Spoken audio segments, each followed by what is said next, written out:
Okay, no, it's fine.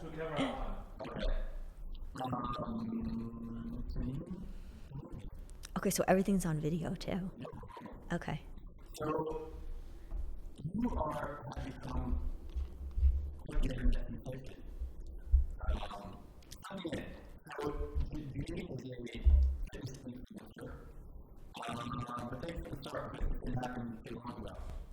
It did not. It's really, oh, it's really only been about 2 years now, so it's kind of crazy. But that's just 2 years that I've been in the public eye, being a fitness influencer, and I'm kind of still weirded out by that word influencer. I have on Instagram, I have almost 2.2 million followers, and then I have about 600 page likes on Facebook and 100,000 YouTube subscribers. So about 100,000? No, you didn't know that. See, you don't know everything about it. That's why we're doing this interview today, right? Yeah, yeah.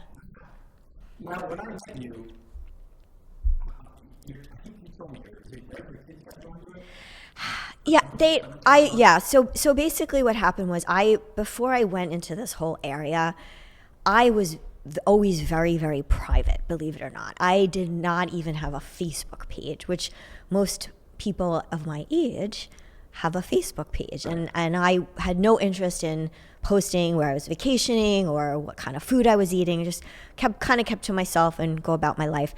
And I started working out with, I have teenage daughters, so yes, they're of course very interested in social media. But I started working out with a girl who was in her 30s, and she was always on Instagram, and she was always looking at these fitness videos. So before I started to train with her, I kind of did not even know that existed. And it started to really like intrigue me and in the same way confuse me and make me want to kind of tell my own message about where fitness has led me in my lifestyle. So that was what got the bug under my skin to even just start on this whole crazy journey. Yeah.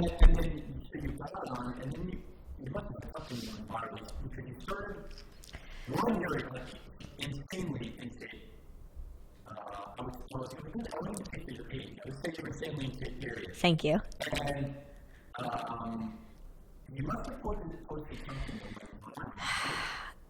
I've had a few videos recently. I do have a few that have gone over. I guess viral means over a million. What? So how did I grow so fast? Yeah. Okay. So you're involved in this story. You may not know it, but I've told this story so many times to many different people, and it involves you, and I'll explain why. So I had started seeing, as I was mentioning, a lot of fitness girls on social media, and as a mom of teenage daughters, I thought it was great that there were these women that want to inspire and educate and motivate, but part of me also felt like there was some mixed messaging, meaning a lot of what was being portrayed was more about aesthetics and more about what people look like than how they feel. And at that time, I was in my late 40s, and I had said, you know what, fitness may keep me looking good, but more importantly, fitness has kept me feeling good. And I have so much energy, and it's also given me the mental space to get through some really difficult situations that we all have in our lives. So that's what I took from being exposed to social media. And what my goal was to give back was to try to help people understand that we need to look at being fit as multifaceted, right? That it's not just about everybody wants to look great, but it's more than that. So with that message, I kind of just took the wild leap of faith and I started posting exercise videos. And one of the things is obviously jump rope. So I have the nickname of the jump rope queen. I did not know when I started that would be my nickname. I didn't go into this thinking, I'm gonna specifically focus on jump rope. But that obviously was something that drew interest to me, I guess, initially. And then I was definitely getting interest and engagement. I also do a little bit of some kind of radical, crazy gymnastic things, which people like to watch. I have one video that was my favorite where I was literally, we were in the subway, and I gave my phone to my she was like 12 at the time, And I go, you have to take a video of me doing leg ups on the, and I was like holding on. I had no makeup on. I looked terrible. And she took the video and I posted it and I said, like, just be yourself. Don't ever care. People were looking at me like I was crazy. And that really started getting like a lot of momentum. That was probably, I was only doing it for like 3 months when I posted. So I guess I was starting to really build interest in a certain community. People liked the jump rope. People liked the fact that I was doing these really funny, kind of crazy workouts. And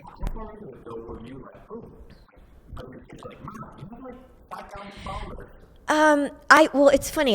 That's a great question. I remember very discrete moments as I was growing. So one of the things I remember is I told all the trainers at my gym, I'm going to do this, and they're all so much younger than me and they were super supportive. And I remember walking in one day and one of the girl trainers goes, oh my God, Janine, you have 900 followers.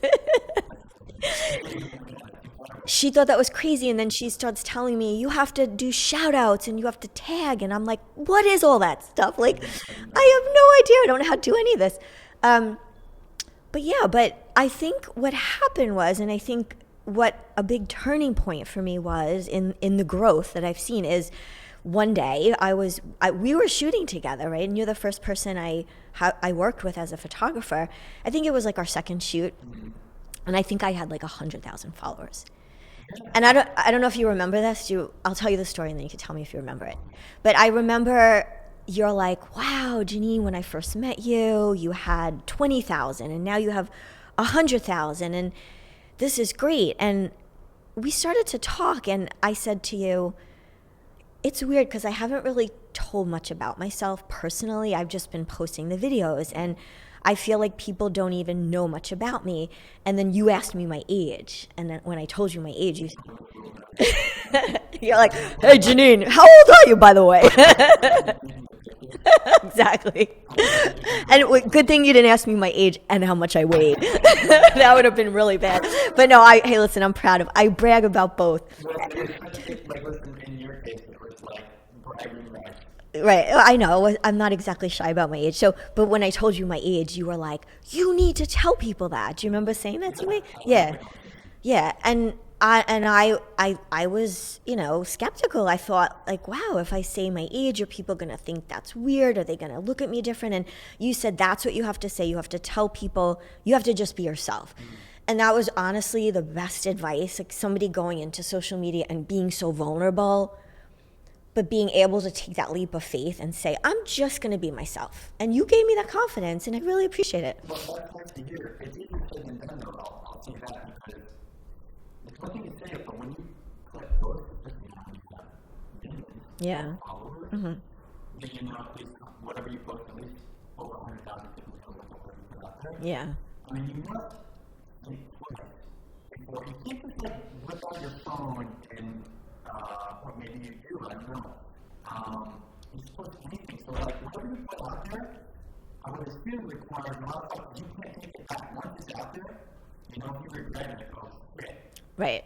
I don't know if my agent or it's not just 5 people in a room that are going to hear it. I mean, you kind of like whatever you post is out there. Mm-hmm.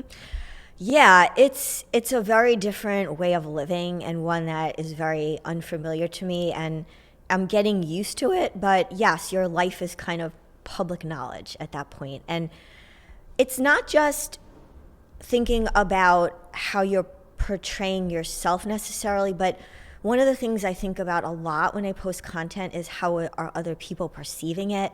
So I recognize the fact that I have women my age, yes, but that I also have younger girls. So all of my daughter's friends follow me. And I want to make sure that what I'm putting out there is something that is going to be influential in a positive way and send the message, like I'm proud I have over 2 million followers and I don't have a booty shot. There's a little bit of a suggestion of a booty shot, but it's we keep things on the up and up, and we teach women respect and feeling like they should be positive role models and businesswomen, and that there's so much more that we can do than just about what we look like. Yeah, I mean that's really, I feel like 75% of like these young, it's like, I mean, Yeah, it's all in it is. Well, because it's easy to get engagement when you do that, but it's not necessarily the kind of engagement you want. But you know, I read the post that you did, your post, I mentioned your story, like inspiring influencers will call it that, but you know, like it's inspiring singer-songwriters or actors, models, whatever, and we're building a following of really important, like, to their ego. And all that, I'm not a woman. And I'm like, yeah, and like, I tried blocking most of them. I'm like, no, go to her post. Yeah. First of all, write like well, not like a solid paragraph or two. Like, you really are delivering a conscious message. Thank you so much. In your post. Yeah. And people do read that because you have threads and you do engage, like you're having a real conversation. So it's clear that you, and that's probably one of the reasons on the top of you're insanely quick, it's from the phone too, because you have to really get a message. It translates. Yeah, you've said that to me, and that is like the best feedback I could ever get, because I stay up every night and I go on my post for the day, and it's hard sometimes. It's really hard. I don't sleep very much. No, I never really slept. So my daughter, it's so funny. My daughter the other day, my daughters one is a junior in high school. She's going to be in college soon. And then the other one is a freshman. So in 3 years from now, my husband and I will be empty nesters, right? Oh boy. So I tease her all the time, and I say, like, oh gosh, what am I going to do in 3 years? Like, think about all the time I'll have in my hands and all the money I'll have because I don't have to go shopping for you every day.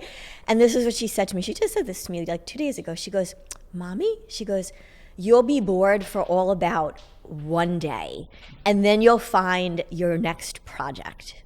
Yeah. It's in the blood. Yeah, that's good, and it's probably why you're another reason you're successful. And having worked with you a few times now, more than a few times, and like just hearing you talk about like even when you're coming here,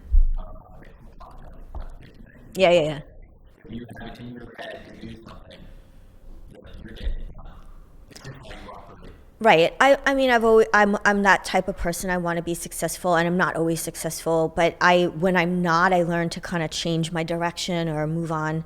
You need to also, part of success is knowing when things aren't working out exactly as you want and moving on. But yeah, the whole engagement that I have with my followers is like really so important to me, and I can't imagine doing all this and spending all this time and dedication and not having that relationship with people. There's people that you will never meet in your life.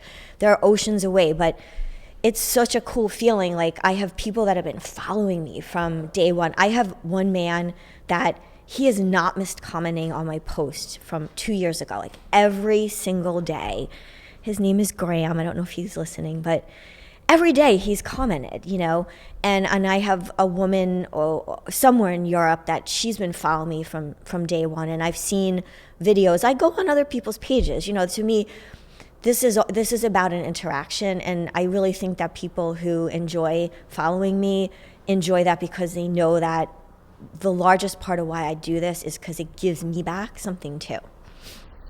Wow. Has your mission statement changed at all from start to finish with this? Is it now that you sort of have like some power or a following,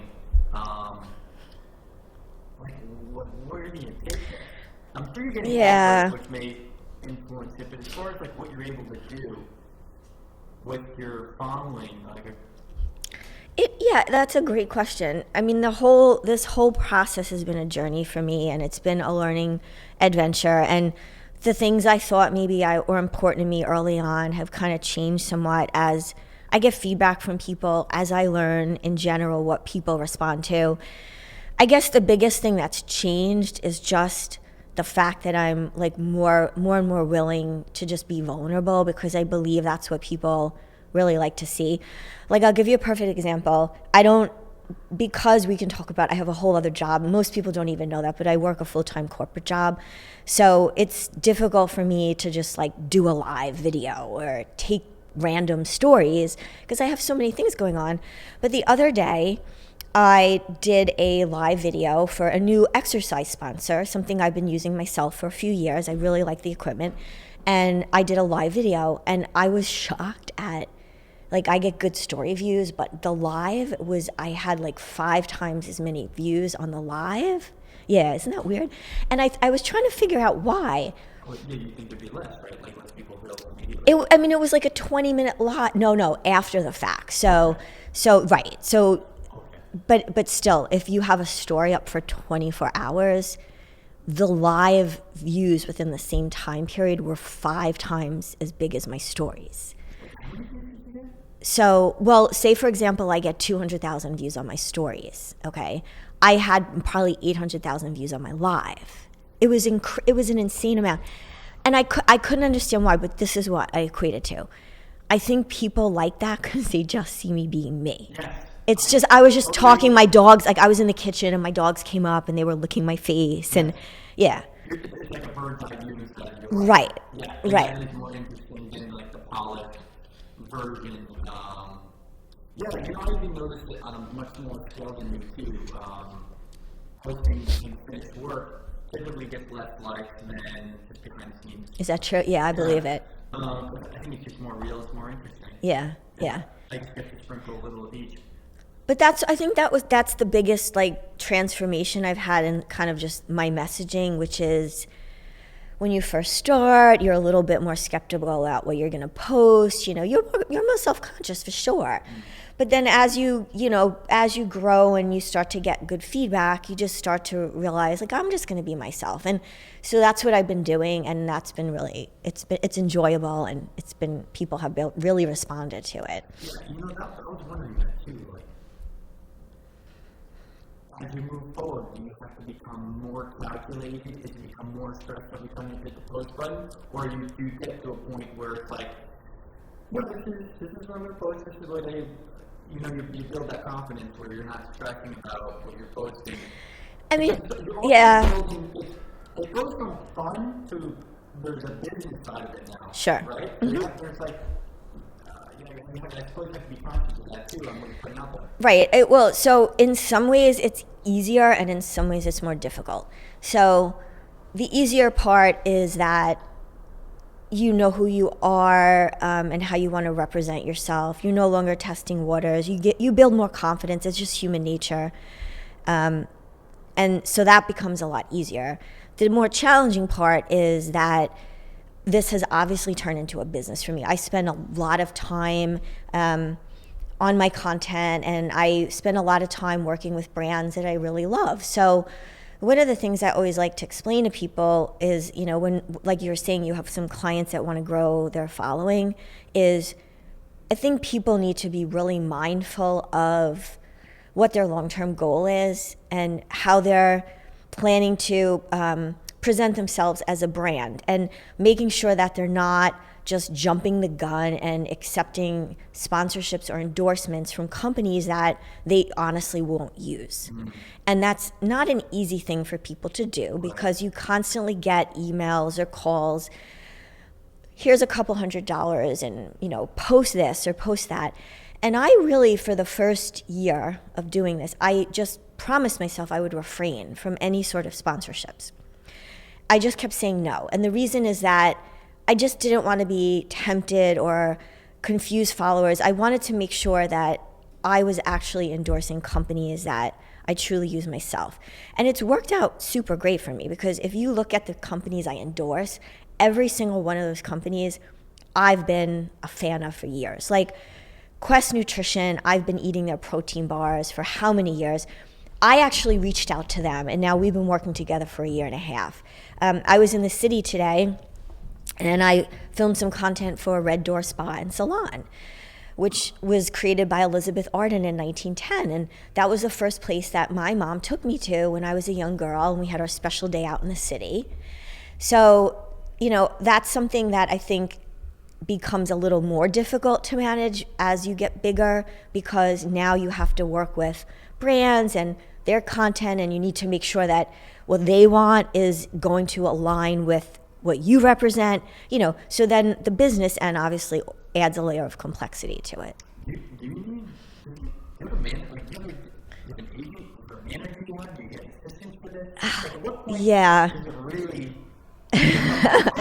over what, I mean, more than Yeah, it's so, like, I've met people in all phases of the influencer game. I've met people who have way less followers than me and they have like a whole team behind them. And I personally, I've tried working with various different kind of formations. I obviously have a videographer, a photographer now. Those are things taken off my plate because I don't have time to edit videos. And part of what I love, really, what I do is, like, I love being with creative people. You know, like, I love shooting with you. I love, Lauren, who does the hair and makeup, and my videographer, Michael. Like, we have so much fun together. It is so much fun to have a group of people that, like, are your biggest cheerleaders and can see you grow. And but as far as the business aspect of it, I have made a personal choice to manage that by myself. And I don't know if it's possible for most people, just because it's a lot of time. And the reason I decided to do it for myself is that I've been an entrepreneur my whole life. My husband and I have owned and sold many businesses, and I enjoy the business aspect, and I always want to remain with integrity on how I run my business. So having a brand speak to my manager doesn't feel right to me. I need to talk to the brand. I need to understand, is this a good fit? What are their goals? I need to feel like I'm a team. So I have a great example, and I love to tell this story, getting back to Quest Nutrition. So I was working with them for a little less than a year back in the summer, and I received a phone call like early September. Did I ever tell you this story about how I spoke at the meeting? I don't think I told you. No. Okay. So this is like what this is all about, and this is why it's so rewarding to me. So I receive a call from my contacts at Quest Nutrition, and they said, Janine, we're having our company meeting in like 3 days in Huntington Beach, California. Yeah, exactly. And the concept of the meeting is about transformation. As a company, we've gone through transformations. We started out as protein bars, right? And now we're moving into the thin crust pizzas and the tortilla chips, and right. So we're transforming. So number one, we have 3 questions for you. Number one is, have you gone through a transformation? Number 2 is, are you comfortable speaking in front of large groups of people? And number 3 is, can you fly out to Huntington Beach in 3 days? So I was like, yes, yes, and yes. And I went out to their meeting. I literally got on a plane like the next day. I spoke to their CEO on a Sunday, and I flew out to their meeting, and it was really very nice. I kicked off their company offsite. So it was all of their employees, and they started off by putting on the screen, I did a pizza commercial for them. So they put me up there on the screen with the pizza commercial. And it was probably the first time in my life that, as a corporate professional, I'm used to speaking, and I've always been prepared. I've always known, and I had no idea what I was going to say.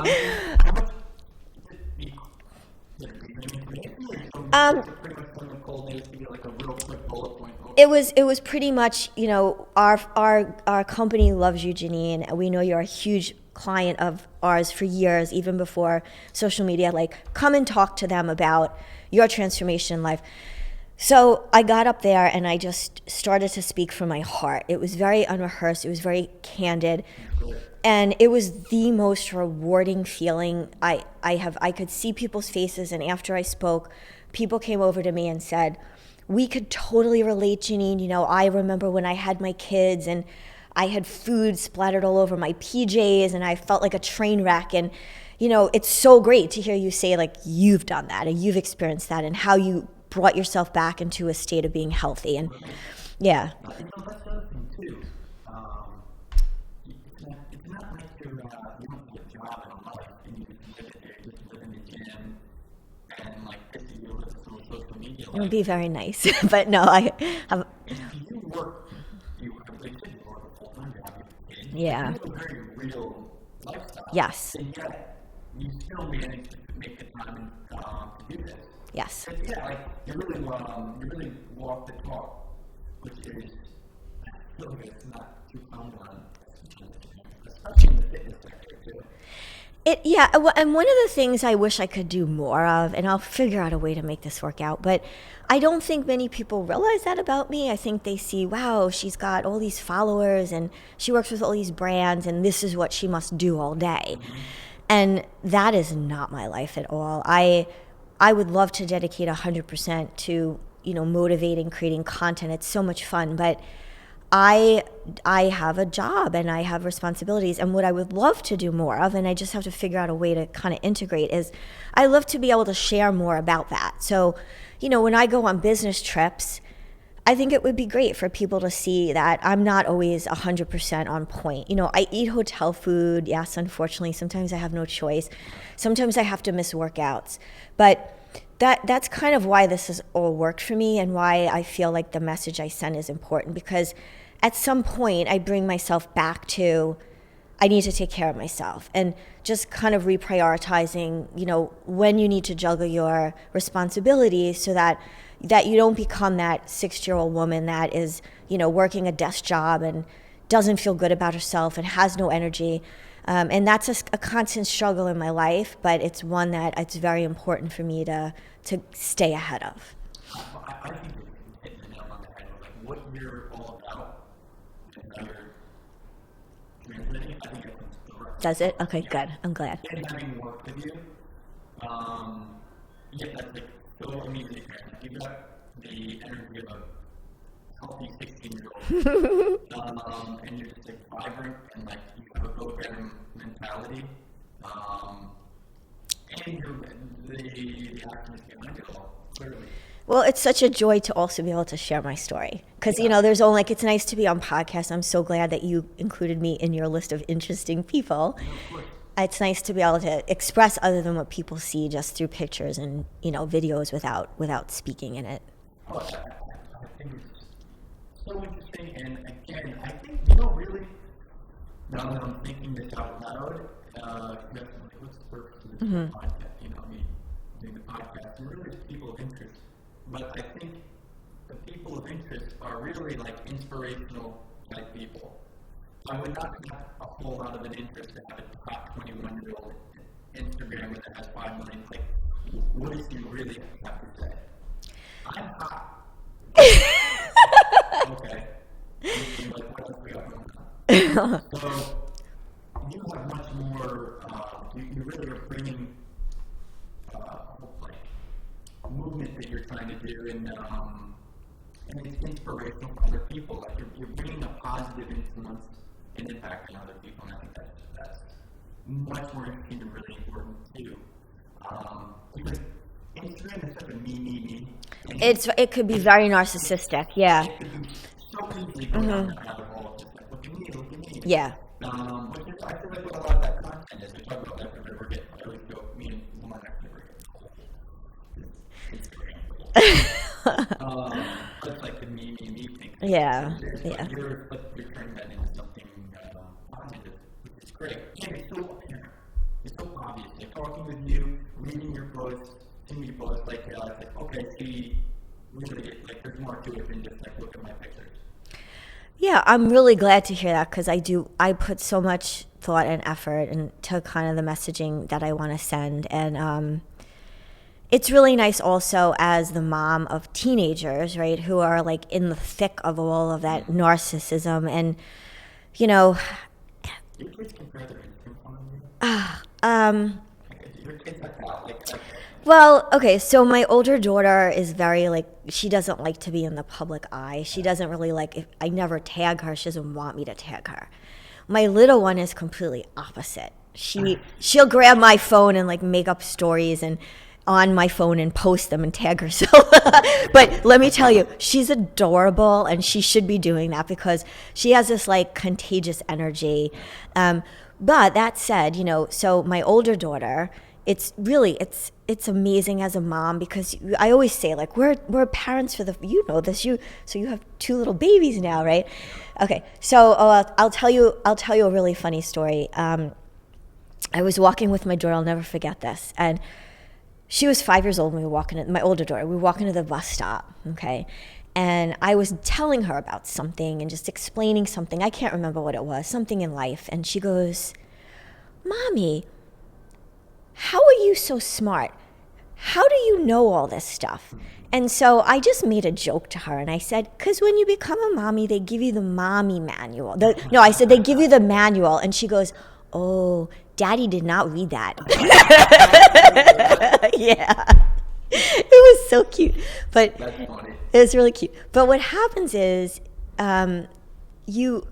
I always say, this is my first time being a mom. Like when I mess up and I make a mistake, I say, I'm sorry. It's my first time being a mom. I've never gone through this, you know. And that's fine because parents aren't expected to know everything. But what's happening now is my daughters are now, they're little ladies, you know, they're getting ready to go to college. And so I see the influence and effects that my behavior and my role modeling has had on them. My older daughter just recently started a program called the Confidence Campaign, and she has been going to Girl Scout troops and talking to these young girls about body image and self-esteem. And I didn't ask her to do that. She came up with the concept all on her own. You know, I went with her last Friday. We went to a church group and we spoke, and the girls made these little posters like why they're beautiful, and it brought tears to my eyes because like I was so proud that she's being able to convey to the younger generation something that I did convey to her, not even realizing I was doing it. You know, instead of her being one of those girls who is posting photos of herself like maybe trying to make other girls feel bad about themselves. So and you see the kind of people they become, it makes you realize like more about yourself. Interesting. Yeah. So a plate there for two parents when they turn like 14 to 16, 18, it gets a little troublesome. It's you know, you have to take it for what it is, right? I remember being a teenage girl. I was a little hormonal. Probably gave my mom a really hard time, but like I was a good kid. I never did drugs. I never drank. I did well in school. And so yeah, every once in a while, like you get the eye roll, you know. That it's an eye roll. It's not like they're not like the little devil. They're just, hey, listen, we do eye rolls too. Well, it's probably how you use the parameters that you when you're younger. True. If you give them everything, then I think that gets worse when they get older too. Right. It's about the like the self-respect and all that. Yeah. Yeah. Were you always into fitness? Oh yes, I was. So I know I don't know if we ever covered that really, like my whole probably vaguely, right? Yeah. Okay. So I've been very athletic my entire life. I started out when I was a young girl dancing ballet. Okay. Right? You probably remember me telling you that. Yeah. So I did ballet. I was always in ballet. And I was actually very quiet when I was younger. I was like in my little dance world. And that's kind of just what I knew, and what it was a way for me to express myself. And I did that for many, many years. I danced professionally as an adolescent. You did? Yeah, I did. I didn't know that. I used to. In ballet? I danced in ballet. I used to be, you know, the Nutcracker. Yeah. Okay, so I danced. This is funny. I danced every year in the Nutcracker. We would do 2 performances a day for like 2 weeks straight. But this is the funny part. So I'm only 5'3". Okay, if I'm lucky on a good day, when I wake up in the morning. But when I was younger, I guess I grew. Like at 13, I was the same height I am now. Yeah, I grew. I was tall. I just was tall. So it was very sad when I used to dance at the Nutcracker. I was too tall to play a girl. You were too tall. They made me be a boy. So I used to be in, like, wear the little knickers with, I was a very pretty little boy, and all the girls in the Nutcracker got to wear these beautiful, like, dresses with their hair in curls, and, like, I was the soldier. I was, like, the little boy in the party scene. It was so sad. but yeah, I did that for many years. And then what happened? Were you a part of a theater I ballet company? I used to dance for that's where I went to college. A Gillespie ballet. I don't know enough about that. It was like, yeah, it was. That's all I know. It was not. They were like the one company that was out on Long Island, but it was a very well known company. We used to dance in the city, and I did that my whole life until I was ready to go to college, pretty much. And I had been offered an apprenticeship with a Russian dancer, Valera Kadicheva, and I really wanted to take it. And my father, spoke to me one day, and he was a great guy. My dad, very rationally, he said to me, like, I know this is your passion, Janine. I know how much you love dance, but you have to think about how long you're going to be able to do that for. And probably because back then, how long ago was that? And women in their late 20s usually retired. You weren't dancing in your 30s and your 40s. And is that really, I know you also have such a curious intellect, because I was always really good in school. Like, is that something you want to do as a livelihood? And it was a really difficult decision to make, but I decided that I was going to, I probably shouldn't have given up dancing. I actually quit ballet. I think I was heartbroken. Okay. 17. Ballet, having photographed some professionals, that doesn't have a long shelf life. It doesn't, no. Yeah. You get injured, And it's physically grueling. People don't, like, I remember growing up and in school, like, I was very non-athletic because I was a dancer, so I was afraid to get hurt. And I was actually the last to be picked on the gym teams, but I used to get teased because people would say, what sport do you play? And I'd say, I'm a ballerina. And then people would say, ha ha ha, that's, I have no idea. and it was like, statistically, that's equivalent to being a professional football player. Like, the amount of, it's everything. So yeah, so I gave that up, and I think for a year, it was probably the only time in my life that I wasn't active. So I was like a senior in high school. I was getting into boys. I met my husband. I was 16, when I met my husband. And, I was just like having fun. And then one day I heard this is really funny. This poor girl, she probably doesn't even know I still tell the story. I was in the ladies' room in one of the stalls, and one of my best friends was outside with her friend, and I heard the girl say, oh my God, Janine's butt got so fat.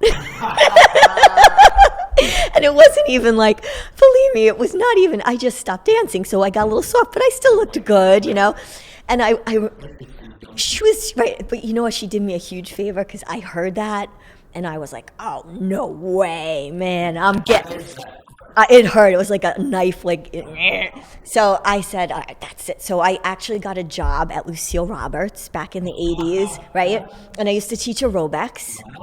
And I did that, and then I taught at high schools, like adult education, and I did that all throughout, like, college and grad school. Wow. In this life in general, when you're in the physical fitness spectrum, in the public eye, it must be risky because you really can't fall that far off the marker, in your opinion. I mean, you kind of have to look the part. It's funny, so many people ask me that.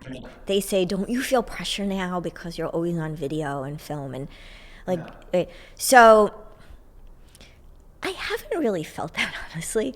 And I'll tell you why, a couple of things with that. Number one is, like, to me, I never want to be fake about any of this. So I'm just who I am. And if my life gets busier, I look at some videos and I could tell the difference in my body. Nobody else may be able to see that, but I could see, like, wow, my abs were really good. And then I'm like, ooh,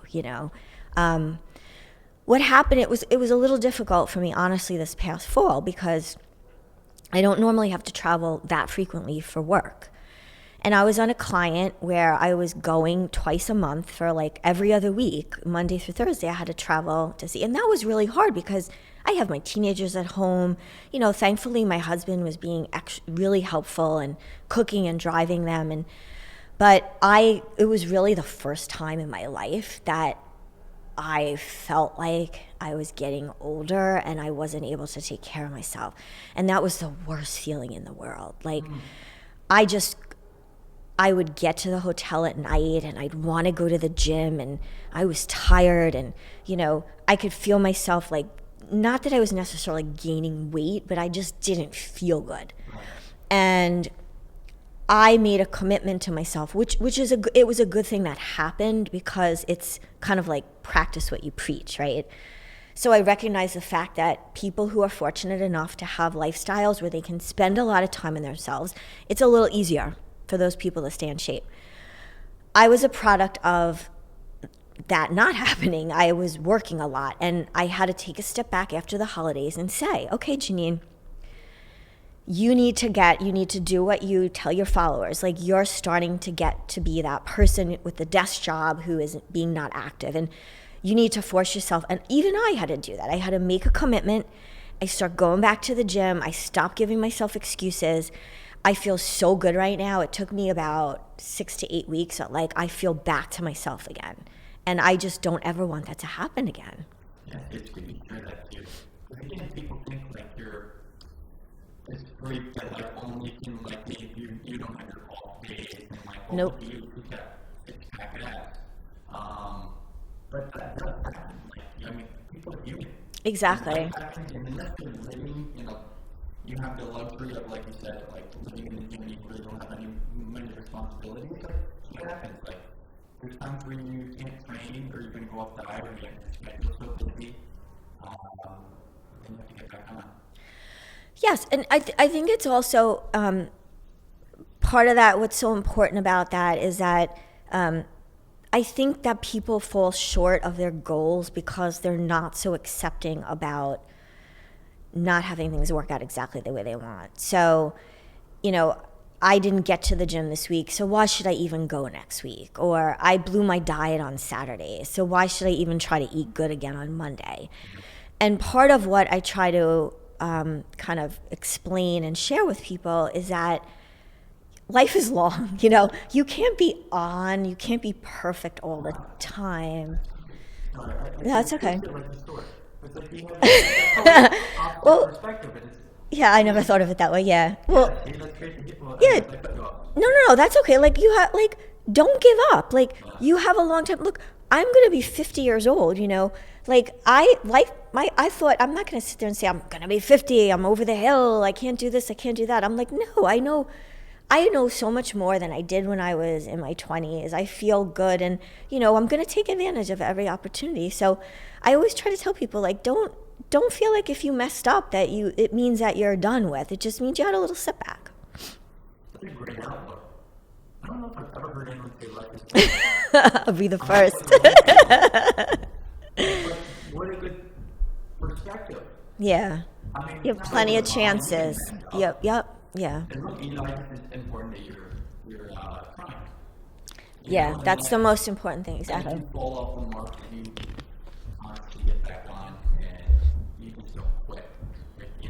It's too easy to eat crappy Saturdays, you might as well eat crappy Sunday, right, and try to make up for the following week, and then, that's a slippery slope. And it's too easy to do that. But I haven't heard anyone say life is on me. I'm always the first at everything. That's great. How many followers does it take to become full-time at social media? Gosh, I was just talking about this. That's crazy. Okay, so today, I was filming with the Red Door, and I had my videographer, and we were talking about that. So funny, literally like 2 hours ago, and he was saying, I know people that have 20,000 followers, and they are dedicating this full time. Yeah. So, I mean, I guess it's like, what do you want to get out of it, kind of a thing, So, I have 2 million followers, and I still have a full-time job. If you are planning to make a livelihood on it, I honestly don't think that the following count is a gauge of your financial success. Okay. It's not. It shouldn't be, okay? And if it is, you're working with the wrong brands, because brands should not be compensating people based on how many followers they have. brands should be compensating people on their authenticity, their fit with the brand, and their engagement. So if I owned a company and I was looking at a few different influencers' profiles, and I saw a girl who had 5 million followers, but maybe she was a little bit sexy-ish, maybe she had a lot of like, hey, you're hot kind of comments, versus a girl who had half of her following, but I saw comments and engagement that were more like relatable or specific to what my brand was, I would definitely be more inclined to work with the girl who had the lower followers, because she's going to represent what I'm trying to do, better. So I think if people are trying to make a living in social media, obviously that's all very relative. What kind of commitment are you willing to put into it? And what kind of compensation do you need? Because what makes a full-time job for one person with a family could mean very different from a single person, and then there's also the aspect of, as an influencer, you do get offered a lot of like what they call it gifting, which is basically not compensation, but you can promote from us in exchange for certain items. So you'll see a lot of like travel influencers specifically who will be going all over the globe, and they're just getting comped on their hotel rooms and things like that. So that's just a personal choice. If somebody wants to go into social media for an avenue as a career, what are you looking to get out of it? Are you looking to get gifted or comped? Are you actually looking to build long-term relationships where you have a steady partnership on income that you can count on over the long term? Are you looking to just maybe do it? I have some women I follow that they, post products here and there and just maybe a couple $100, and they're just looking to supplement their income and their moms, and that's fine. So that's just, I think it's different for everybody. Yeah, it does vary. Like, it's just all relative in terms of what making a living is. Right. When, gifting, they just direct message you, you get over $1 million, you must get your hands all the time. I do, yeah. How the heck? You have to go to everyone you can to see who's a company trying to work with you, or yeah. You put your email in your description. I don't know you put that. Well, you do have, and you do in Instagram, you do have email. Believe it or not, I don't get a ton of emails from followers. I've received a few, like very endearing, very nice emails, but it's not that they have access to your email, but people don't just randomly email you. When did you start getting gifting? How many followers do you I think when, like I said, if you have something of quality that is a good fit for the brand, I think once you get to 10,000 followers is like almost a magic number on Instagram. Okay. But I'll tell you why, because when you have 10,000 followers, you get the feature of doing like a swipe up in your story, which means you can link directly to the company's website. But you have to have 10,000 followers or you can't see that feature. Okay, because that is another question. I have sometimes once in a while someone reach out to me and they want a free photo shoot, so they tell me they're an influencer. I'm an influencer, they just like fishing for yeah. Everyone, which to me doesn't come off well.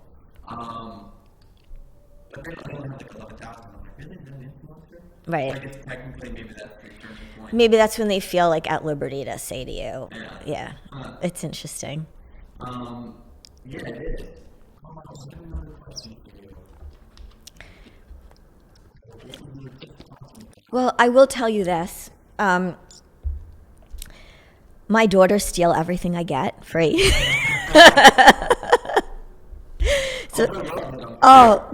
We all wear the same size. Oh my God. Yes. Although I have the tiniest foot. My foot is a 5. And my daughters both have size 7. So they can't wear, and thankfully, because I have really nice shoes. Yeah.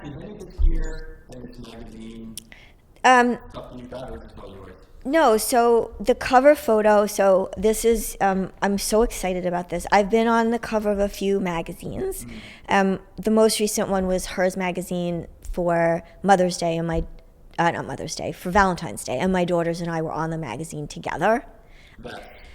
I asked for that. They asked me to be on the magazine, and I said, hey, I'm all for that, but I want my kids, like, I just want that as a memory. And we did it. It was amazing. We had a photo shoot together.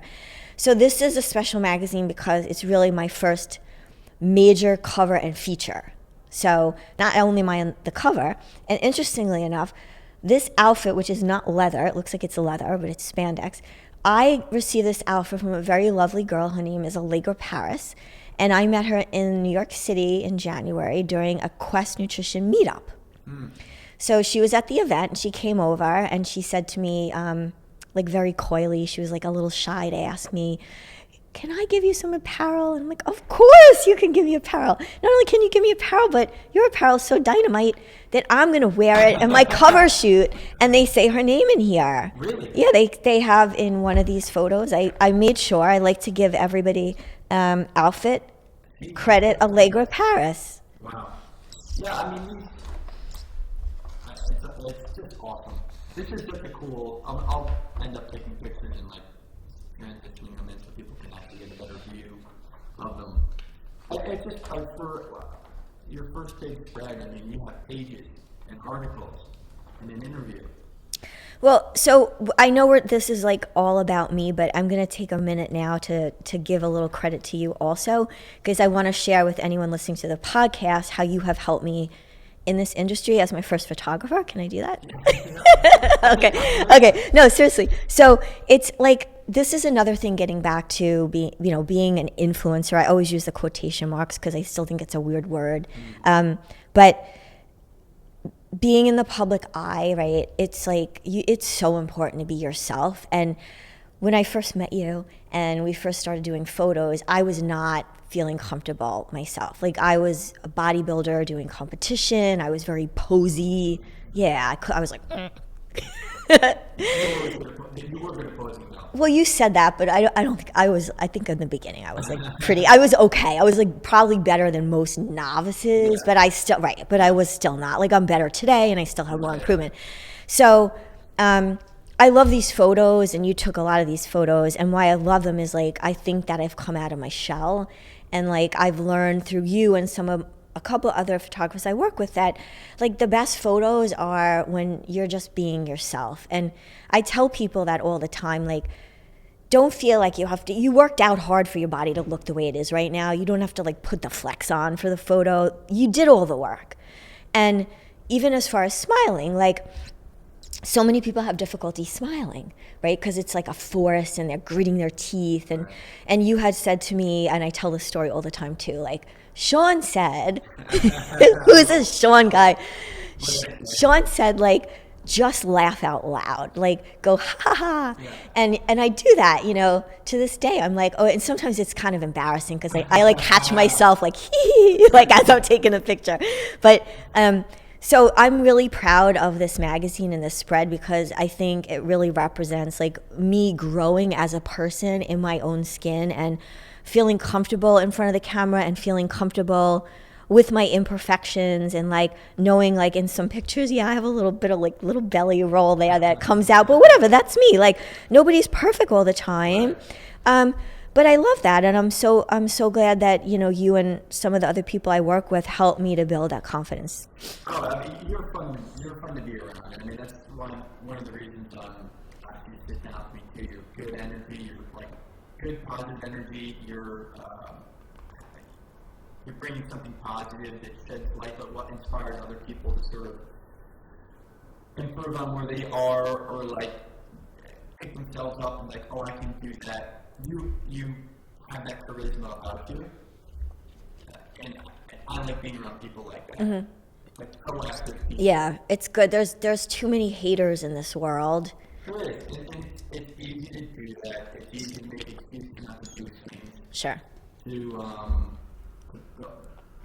that goes down with the whole long list of things.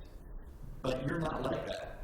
You seem to be very optimistic, and you sort of have, you're definitely a go-getter. It's so obvious.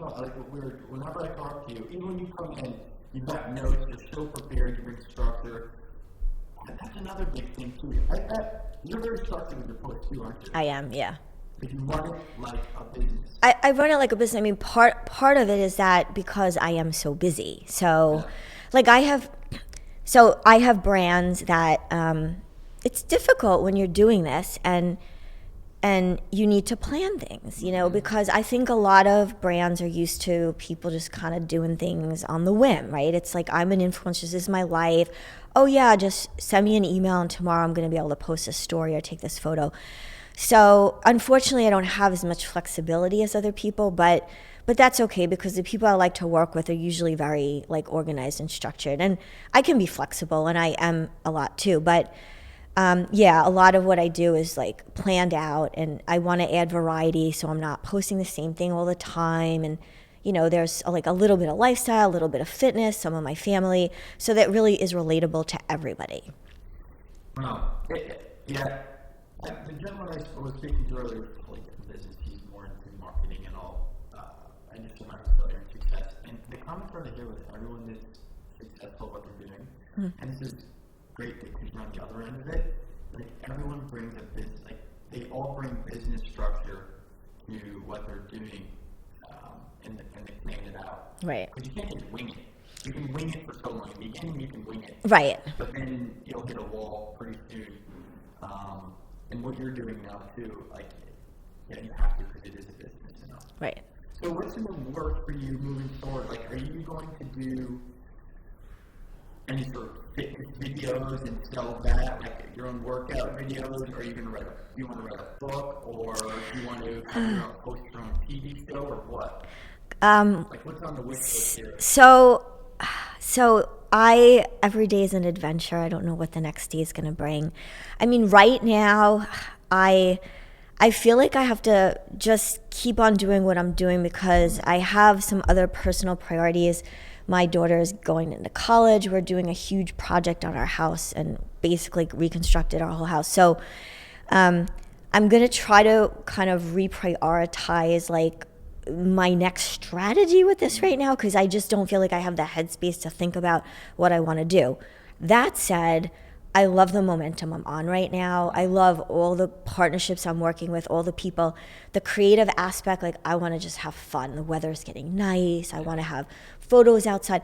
I want to for a small amount of time right now, kind of take the focus off the business part of it because I love the creative aspect and I just want to enjoy why I started doing this in the first place. Once I get through that period, I am what I really would like to do, maybe even over the summer months. And what I found so rewarding is the personal connection. So I've done a couple of like meet and greet events, and we've been talking with Crossrope, which is my sponsor. They're two great guys, Dave and Serge, and we want to do a meetup. So like I was thinking even doing something in Central Park and having all the jumpers come.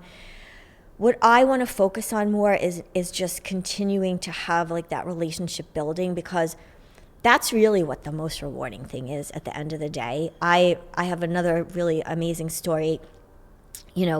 Everybody has their bad days, right? So you get like cut off in the car, you get the ticket on your car, you drop your coffee on your shirt on your way to work, and like you're just like, you're having one of those bad days. And I was just having one of those bad days. And all of a sudden I run across, like weird now because I do get recognized once in a while. It's really weird. And my kids tell me when I get recognized that I have to be chill. Be chill. Because I talk too much. They're like, you're scaring them away. Like, stop, don't be. Like, that's just who I am. So, but one day I was having a bad day, and, I end up meeting this woman. She recognizes me, and the second she sees me, she like runs over to me and gives me, did I tell you? I didn't tell you the story. She gives me this big hug. And she's like, I know you don't know who I am, but I've been following you for a year. I just lost 240 pounds naturally. And she had never commented on my page, so I didn't even know she existed. But apparently I've been showing up in her feed every day. And for whatever reason, she related to me. I made her feel like she can continue. And I inspired her. And she thanked me, and we got some photos together. And you know what? that tiny little millisecond of whatever portion of the day that interaction involved, it just changed my whole attitude around. And it made me realize that like all those other little things are just inconveniences, and that here is a way that like I'm not just making somebody else feel good, but they're making me feel good in return. So that's kind of like, I don't know the business direction quite now, but what I do know is that the interactions are super enjoyable for me. So the more I can connect with like-minded people, and like this is great. I love doing this. I'd love to have maybe my own podcast or. No question. I have not make predictions. Sure. You're gonna come on TV. Oh, geez, I knew you were going to say that. That ultimately, my Your personality is perfect for it. You're just the right. You're the right. I would be so happy. My videographer, I love him to death, and he's just like, he's so cute. He like sends me these little texts of like Janine fit games and my dream would be to do something where like I could be a regular either on an existing show, but not just talking about fitness, talking about like the whole psychology about like feeling good and. Well, hold on. You have good knowledge on Yeah. this, right? Mm-hmm. Did you get a PhD? I have a PhD in psychology. Yeah. You're gonna get a more perfect detail prediction. Sure. I think you're gonna be brought on as a guest, regular guest. Oh, I would love that. They'll see an increase in numbers having you on, and you'll get your own offer for the show. Definitely. All right, here, wait. Little high five, boom. But that's the main thing, so. It's, I've always led my life. Like, I'm a thoughtful person, right? I think through decisions. I weigh the pros and the cons. But at the end of the day, how I've led my life is like with my gut and with my instinct. And, you know when things feel right. And like, I am really grateful that I decided 2 years ago to even try this. I don't know what got into my head, but I can't imagine how I would feel like if I hadn't tried this, that I would have been missing a whole component of my life that I'm now getting to experience. It just feels right to me. But that's just in your personality. Again, it's a great example for people to just be proactive with what they're be proactive with what In general, yeah, for sure. But yeah, I think it makes perfect sense for you to go on because you haven't had any any other women in your bracket in the social media world that are too fallen? Like, is there anyone else in your circle? Not a big circle. It's a big circle. How 20-year-olds is a big circle. Yeah, my age and all. I mean, everybody likes to think they're unique and different, so I would love to say, oh yeah, there's nobody else at all like me. I don't know anyone offhand. I don't know everybody who's in social media, but I know what I stand for and what I have to offer. And I mean, I do think that I'm very unique in the fact that, yes, there's women that are 50, maybe some even older than me, that are very, adept at taking care of themselves and, kind of proclamate that lifestyle. But I do think the fact that I'm a psychologist and I've been practicing for 20 years, I think that in combination with like the whole fitness does add, and being a mom, because that's a whole different category that you start to,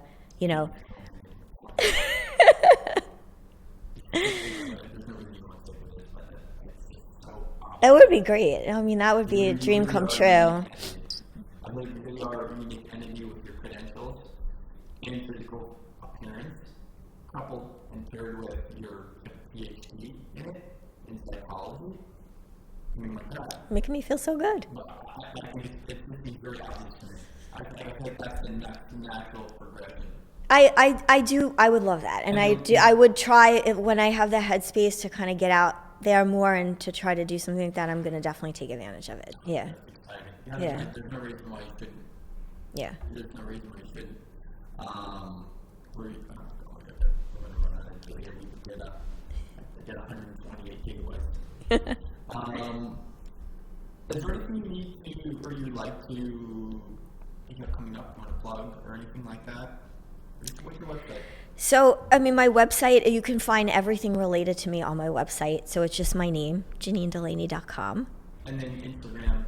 I'll include it in writing. Sure. Okay. So, and my Instagram is my name. So it's Janine, Janine _Delaney, Delaney. You'll see hashtag jump rope queen. So for anybody listening who hasn't seen me jump rope, it's really, I try to make it fun. I will say this because again, this is not something that is, I don't think a lot of people know about me, but I didn't jump rope till I was 42. Yeah, I did not do it as a kid at all, period. And so I just started a few years ago because I hate running and I knew I had to do cardio. It is insane cardio. It gets your whole upper body, your abs. It's amazing. So yeah, definitely check out some of my really cool jump rope videos where the drone is going to be coming out because we'll be heading to the beach soon so we can get jump rope videos with the drone. Yeah.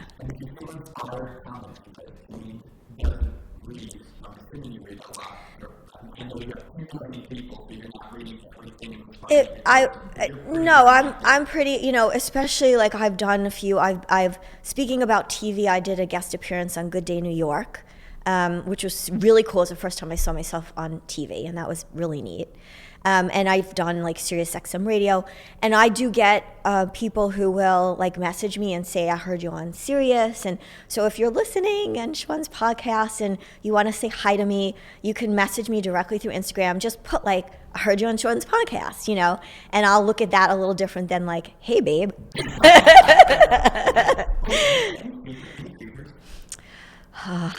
This is really weird. I'll just share this with you. This is so odd. As a psychologist, I still can't figure this out. I get way less creepers now than I did when I was much smaller. When I had 50,000 followers, I was getting way many more, like kind of comments that than I do now. Maybe you're like an unacceptable. I think it has to do with that. I feel like people, maybe like there's enough of me out there where people are giving me a little bit more respect, Right. So you get the creeper, and every once in a while you'll get like somebody actually had the nerve to comment on one of my posts that I had big nostrils. Like so you have to just be really secure and just like, come on, is that all you can pick on about me? Like, it's not very nice. People, it's just part of the deal. And but it's right, and it's just that's all offset by all the wonderful comments that you get. So you just overlook those things. That's just part. Exactly. And also, we have this is one of the cover shots that we did for Janine and Women's Fitness, and that's coming out April 1st. Yeah.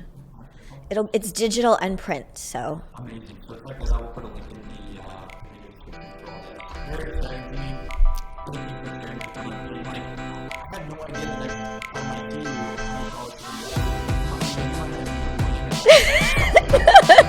I won't forget you, I promise. Talk to the hand. No. Yeah.